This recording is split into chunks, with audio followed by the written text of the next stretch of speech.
Hey everyone, welcome back to the channel. Today, we're diving into what it's really like living in China as a foreigner. Expect some surprises, a little bit of culture shock, and a whole lot of adventure. Let's get into it. First off, when you move to China, you'll quickly become a bit of a curiosity. Especially outside the big cities, people will stare, ask for pictures, and some might even want to practice their English with you. But don't take it the wrong way. It's all about curiosity and admiration. Now let's talk about the language barrier. If you're not fluent in Mandarin, don't worry, you're not alone. English is still pretty limited, especially in smaller cities. But don't sweat it. Translation apps and a lot of patience will help you get by. Trust me, you'll get used to it.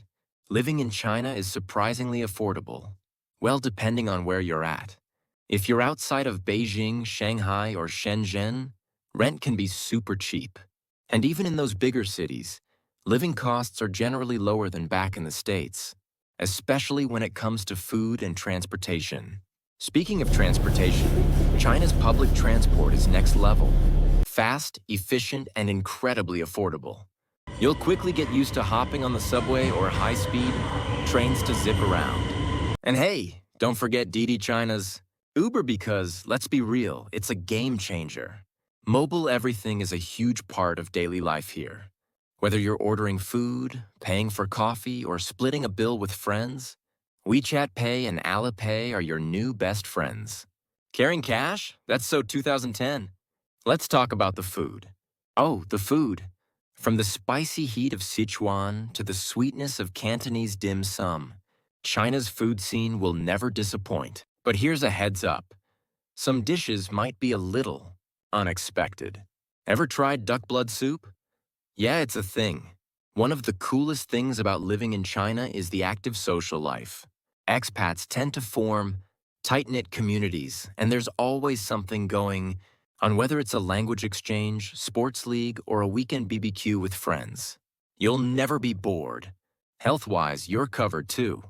Healthcare in China is generally affordable, and you'll find plenty of private clinics with English-speaking staff, especially in the major cities. It's way cheaper than what you'd pay in the States without insurance. Speaking of language, if you plan on staying in China, long-term learning Mandarin will make your life so much easier. Even just learning a few phrases goes a long way. Plus, locals really appreciate the effort. Now, let's talk about work culture. You'll notice that the work culture can be intense. The 996 work schedule, 9 a.m. to 9 p.m., 6 days a week, is pretty common, especially in tech and startup sectors. But don't worry, things are slowly changing, and more companies are adopting a better work-life balance. China is huge, and traveling around is super easy. Whether you're heading to the Great Wall, checking out the pandas in Chengdu, or hitting the beaches in Hainan, there's always a new adventure waiting for you. Let's be honest. Living in China can give you some serious culture shock at first. From the crowded streets to the public toilets, yes, you'll get used to squat toilets. It's definitely a different world. But that's part of the fun, right? If you enjoyed today's video, don't forget to like and subscribe for more adventures from around the world.